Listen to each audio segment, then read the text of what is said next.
In 2022, we saw one of the greatest award snubs in gaming history. Stray, an indie game from BlueTwelve Studio, did not win Game of the Year. I mean, sure, Elden Ring was considered by many to be a near-perfect piece of art wrapped in an RPG, but in Stray, you get to play as a cat. Need I say more? But shockingly, despite my adoration for the game, I was still yet to add it to my Platinum collection. So I decided it was time for that to change. And, of course, because this is an achievement speedrun, I also challenged myself to beat the average time of completion, which was 10 hours according to How Long to Beat. So, with our target time locked in and without much further ado, let's get into it. Stray opens by introducing us to our playable character, a little ginger kitty. No, isn't he adorable? The game never actually gives the cat a name, so I hereby christen this little guy Nutmeg. Once we've played with our family for a bit and had a good snooze, I mean, it's been a long day, we've earned it, alright? We head off on our adventure, traversing a nature-ruled environment and putting our cat's agility to the test. That is until this happens.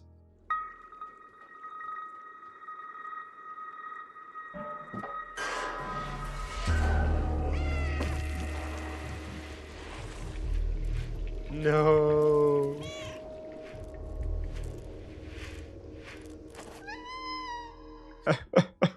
Oh my god, I'm crying already. We fall into a trash-filled tunnel, and while struggling to limp forward and with our family's panicked calls coming from above, all hope seems lost. But hey, we ain't no dog who's just gonna whimper and wait for someone to save them. So we give our wounds a good lick, scratch off one of our 9 lives, and head towards that door that's just strangely opened by itself. In doing so, we earn the first trophy of our run, Missed Jump. Alright, no need to rub salt into the wound, game, jeez. We find ourselves traversing through abandoned buildings, guided by strange electronic devices that are seemingly showing us the way.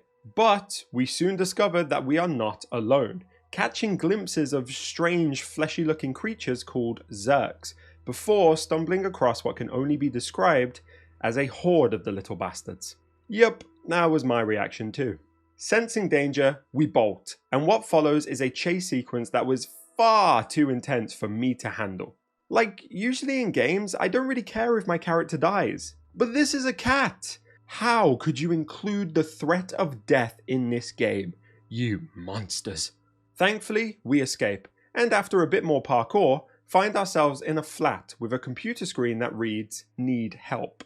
Thanks to our excellent communication skills, the disembodied voice tells us that we need to find a body, which we do in the form of a small drone.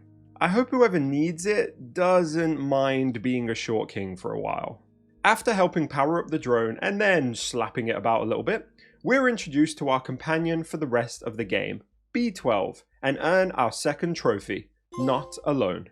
B12 tells us that he's been trapped in the electronic network and doesn't remember anything about himself or his life before, but thinks that the elevator we see in the distance is important and that we need to go up. He also gives us a backpack for our journey, which we don't take to very kindly at all. We're then introduced to a core gameplay mechanic, which is finding various locations that trigger B12's memories to return. And yes, you can bet there's a trophy waiting for us when we find them all, but more on that later. The first of these memories is in reference to the outside, a place where B12 said he had promised someone he would go. We see a postcard attached to the wall and do the only natural thing, swipe it for ourselves, before continuing on our adventure. We soon drop down into another alley and hey, it's a robot! Wait, what's up with him? Hey, why are they all running from us? Damn, they've even got a panic shelter? It's because they're scared of that orange cat energy, isn't it? We try and have a word with the manager to find out what's going on, but can't decipher what he's saying to us. Luckily, we have B12, who quickly translates it for us, earning us the Cat Got Your Tongue trophy. The robot, named Guardian, realizes that we don't pose a threat to the village and allows us to stay, on the one condition that we don't try and eat anyone. Damn, you guys must have had some interesting house guests before us, huh? Once the alarm is lifted, we decide to ask Guardian for his help and show him the postcard we found earlier. He tells us that the elevator isn't operational and that the only people who still believe it's possible to reach the outside are the outsiders.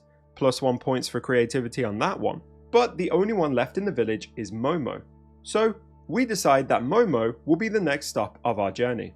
On our way, we explore the village and earn ourselves a couple more achievements. By channeling our inner Kobe and pushing this basketball into the bucket, we earn Boom Chakala. And then, by finding a paper bag and sticking our head in it, we earn Curiosity Killed the Cat. Doing so also inverts our controls and brings chaos. Oh, I love this game. Anyways, back to the story and our first meeting with Momo, who doesn't seem to be having a good time at all. He tells us that he can't fix a transceiver and is cut off from communication with his friends, that his pursuit of the outside has only brought him loneliness and despair, and that he's giving up on the mission altogether. So yeah, really not having a good time. He also gives us a notebook and says that his friends had ones of their own to match, so B12 decides that it's time to find each one, in the hope that it will instill some optimism in Momo once again. While raiding the homes of outsiders and finding the books, we also come across 2 robots throwing some paint cans back and forth. Keen to make a good impression as a newcomer to the village, we stand and cheer them on. Oops, that may have been our bad. But this open door grants access to the laundromat, where we grab a bottle of detergent. That becomes important later, so back to the story. We show all of the notebooks to Momo, who reads them and discovers that the transceiver can be repaired. Hey, our plan worked! And what's our reward, I hear you asking? We have to climb to the top of a building infested with Zerks and install the transceiver at the top of a tower. Great! After some pretty intense chases, we finally reach the antenna and install the transceiver before taking a moment to appreciate the view and unlocking another B12 memory about why the world was forced to take refuge in this place to begin with. We return to the slums and, on our way to meet Momo, earn another trophy, Catapult, for jumping 500 times. We meet Momo at a bar, where he briefly manages to establish contact with a fellow outsider, Baltazar, who tells us that we need to go through the sewers if we want to reach the outside. Someone overhears our conversation and tells us that there is no way in hell we'll be able to make it through the sewers, as it's infested with Zerks, who are bound to have a quick munch on us as soon as we enter. Well, aren't you just a ray of sunshine? We learn that this is Seamus, whose father, Doc, another one of the outsiders, had tried to test a device that could fight back against the Zerks, but had never returned from doing so. Keen to follow the lead that there may be a weapon we could use in our journey, Momo decides that it's best for us to go and annoy Seamus one more time. Yeah, great plan. We break into his house, again, great plan, and show him Doc's notebook, in which are notes about a secret lab hidden right under Seamus's figurative nose. We soon manage to find said lab and discover a broken tracker, which Seamus says he can use to find Doc's location if we can fix it. And he knows just the robot for the job, so sends us on our way. We head to Elliot's programming, where we meet, surprisingly enough, Elliot. Elliot tells us that he can indeed fix the tracker, but he may currently be sick and is trembling too much to use his keyboard. I love that these robots not only mimic the society of the humans they once knew, but also mimic specific characteristics, all the way down to getting ill. Like, obviously this robot is not sick, but he's so convinced that he is that it's actually stopping him from doing his work. Again, I love this game. Luckily, we have a solution. Remember the detergent bottle we found earlier? Well, we traded that for some electrical cable at the local shop, which an old lady then used to knit us a poncho. And now we give the poncho to Elliot, helping him feel better and well enough to fix our tracker. Nice! Seamus then uses the tracker to pinpoint Doc's location. Unfortunately for us, it's in Zerg territory. Ah well, I'm sure it can't be that bad, right? Oh, and we're being chased again. Oh, for the love of God! Quick, get up there! Oh wait, this may have been a bad idea. Holy shit! No need for such intensity, game. My heart cannot take it. But nothing a quick lick can't fix, and we're back on our adventure. We soon find Doc, bravely hiding away from the Zerks. He tells us that his weapon is ready, but needs more power, So we help him charge it up, and holy crap, that thing is literally making Zerks pop like pimples. Haha, die you little bastards. Thrilled with the success of his invention, Doc attaches a modified version to B12 to help us fight off any more Zerks we encounter, and we soon find ourselves back in the slums, where Seamus is reunited with his dad. Oh, I'm crying again. Damn it, game. With our path now understood and a new weapon at our disposal, it was time to leave the slums for good and head through the sewers. But not before we earned one more trophy. After flicking through the various channels on the TV, we earned tele-chat? Oh, please excuse my Britishness if I've pronounced that wrong. With nothing else left to do, it was time to continue with our journey. We float through the sewers with Momo until we reach a locked door. Momo manages to get it open enough just for us to slip through, but tells us that he won't be able to make it. So, we meow goodbye to Momo for the last time and continue solo. The sewers is by far the creepiest portion of this game. Like, what in the Resident Evil is going on here? And are those eggs? Oh my god, they spawn more of the things! Yeah, no, we need to get out of here pronto. Unfortunately, B12 finds himself distracted by one of these creepy ass eyeballs and leaves us to fend for ourselves. Excuse me, Zerks, please do not the cat. Luckily, he comes to his senses and saves us from certain death, but in doing so overloads his circuits, destroys the weapon, and falls to the ground lifeless. Once again leaving us to fend for ourselves. Great. Not one to leave a man behind though, we snatch up B12 and make a run for it, weaving through gaggles of Zerks before managing to slip under a blast door and reach safety. We give B12 a little slap and, thankfully, he wakes up. I really don't know what I'd do if anything happens to Nutmeg or B12 in this game. We quickly make it out of the sewers and arrive at the Ant Village, where another memory reveals that B12 was actually a human who uploaded his consciousness into the electronic network. Hey, now that we know you're a human, you're legally obligated to feed me. So you better get looking for some Felix. We soon come across two robots playing Mahjong, and when we jump up to get a closer look, earn the trophy Catastrophe. Sorry about that. We climb the Ant Village and finally meet the third outsider, Balthazar, who seems to be hardcore meditating or something. He tells us that the final member of the Outsiders, Clementine, has made her way to Midtown, where she has a plan of how to leave the city. Midtown, here we come! But first, we have a few more trophies to unlock. We earn a little chatty for meowing 100 times, Cat's best friend for nuzzling up against 5 robots, which is such a cute one, and then Catwalk for finally arriving in Midtown. By examining the back of the picture given to us by Balthazar, we find a strange code, which actually turns out to be the floor and house number of where Clementine is living. After scaring the living shit out of us, Clementine reveals her plan, to use the old subway to escape. All she needs is an atomic battery to power it, which can be found at the factory nearby. She gives us the description of someone who can help us out and bids us good luck. Why is it always us who have to do everything around here?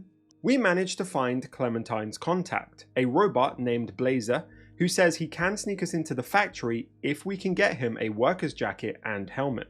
We manage to swipe the jacket from a clothing store by distracting the owner with some absolutely sick beats, and then we grab the helmet from a hat store after hiding in a box that is carried in by a delivery guy. Nice and easy. With the jacket and hat donned, Blazer takes us into the factory, and we get our first interaction with the Sentinels. These are basically the police force of Midtown, and if they catch you in their scanners, yeah, they'll just shoot you on sight. Damn, the robots were so keen to mimic the humans before them that they even took on police brutality in their society. Thankfully, they're fairly easy to sneak past, and we manage to obtain the battery in no time. We head back into the city and sneak into a nightclub, where Clementine says she is meeting Blazer. We quickly snag another trophy, Scratch for trying our hand at being a DJ, before heading up to the VIP room to find Clementine, tied up? What's going on? Blazer, you betrayed us to the Sentinels? You bitch! I hope you step on a Lego. We wake up to find ourselves hanging from a cage with no backpack and our companions nowhere to be found. We also earn Alcatraz, probably the best named trophy in the game. Of course, we're a cat, so the cage doesn't hold us for long, and we soon manage to find Clementine's cell. We free her, and then it's time to save B12, which is surprisingly easy, considering this is a jail and all.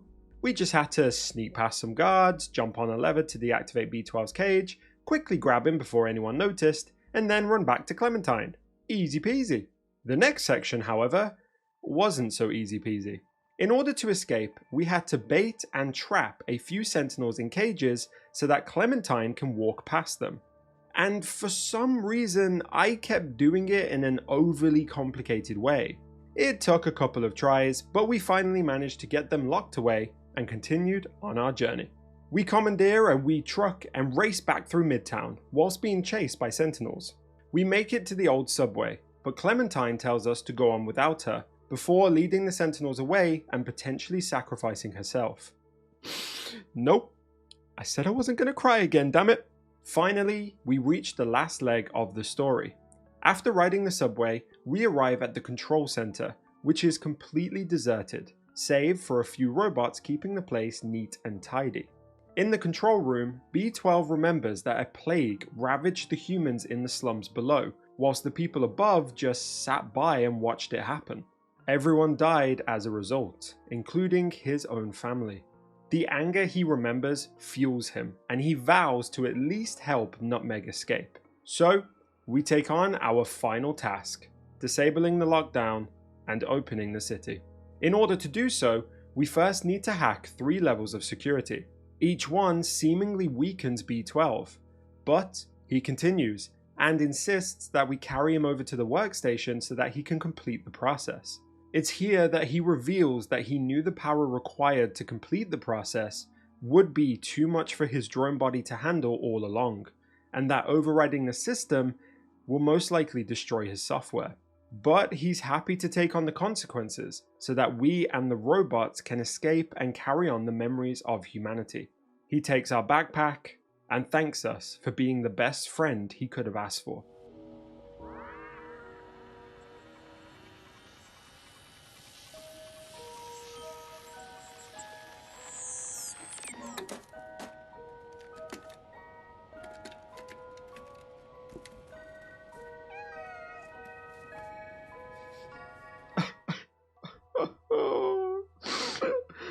What? No, I'm not crying again. I just randomly decided to chop some onions at my desk, okay? Oh, God, game, why do you do this to me? B12's sacrifice opens the city, destroying the Zerks and the Sentinels, and freeing the robots trapped within. After saying goodbye to B12, we make our way out of the control center, up a flight of stairs, and back into the outside, earning us the final story trophy, Eye Opener, for completing the game. Oh my god, B12, is that you? With the story done and about 6 hours left on our timer for the challenge, it was time to tackle the remaining trophies. First up, we went back to the slums, where we found a robot who you can give music sheets to that you find throughout the area. Once you have found all 8 and given them to him to play, he gives you a music badge in return, and we earn the trophy Meowlody. A quick note here about this trophy for anyone who is planning on playing the game. If you continue on to the sewer section of the game before you find all 8 sheets, the game will reset them. I didn't realize this, and despite the fact that I'd found 7 in my first playthrough, I had to go back and find all of them again, which added some unnecessary time to my run. The next trophy I went for required me to find all of B12's memories, which was fairly easy as you could specifically replay chapters in which you had missed some. The only area that proved a bit tricky was Midtown, but with the help of a guide to tell me the rough locations, not the specific locations, I swear, just a rough idea, I managed to find them all, ultimately earning the I Remember trophy. You also get a cute new backpack from B12 as a thank you, which is a nice touch. One thing that I didn't even realize was in the game when I played it back in 2022 was badges. I knew you got the Outsider badge as part of the story, but I didn't realize that there are actually 6 that you need to find. We'd already managed to earn another one, the music badge for finding all the music sheets, which left 4 more. 3 of them are found in Midtown. The cat badge, which you find hidden in a safe in a random shop. The police badge, which you find on a dead robot after climbing up to a jail cell. Nice. And then the Neko badge, which you're rewarded after helping find the keys for a robot that has lost them in the factory. That leaves just one more, the plant badge. This one requires you to find 3 different types of plants for a robot you meet in the ant village. Fairly easy once you know what you're looking for, and soon we had all 6 badges in our possession, earning us the Badges trophy. Next up, I decided to tackle the mini challenge trophies found in each chapter, starting with probably the most difficult trophy of the game, Can't Catch Me. To earn this, you must play through the first Zerk chase and make it through without any of the Zerks catching you. Sounds simple enough, but this one proves to be an absolute ball ache due to the sheer unpredictability of the Zerk's movements. In fact, I failed and died so many times that I actually earned another trophy, No More Lives, for dying 9 times. But after way more attempts than I care to admit to, we finally made it through and earned the trophy. Pure bliss.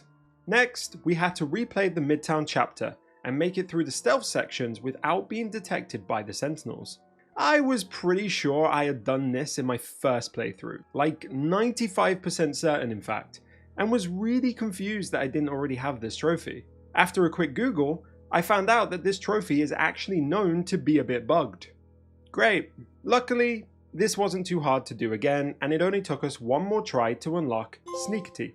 If you do try this challenge and the same bug happens for you, apparently resetting from the last checkpoint once you pass through the police barriers after leaving Clementine's apartment for the last time helps it kick in. Our next challenge took place in the sewers and required us to play through the entire chapter without killing any Zerks. But I want to see them pop.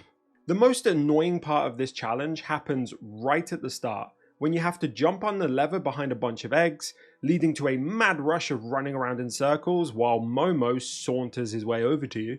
Once that was out of the way, the rest of the level was a breeze, and we earned Pacifist pretty soon after. 3 trophies left, and just under 4 hours left on the timer. I look like I'm in a pretty good spot here, but 2 of the remaining 3 require some serious time commitments that were just waiting to eat away at that timer. The first was Productive Day, which requires you to sleep for more than 1 hour. Yep, you heard that right. You have to set your kitty down to sleep and then just wait around for a whole hour. And just like that, I'm down from 4 hours left to 3. I hope your nap was worth it.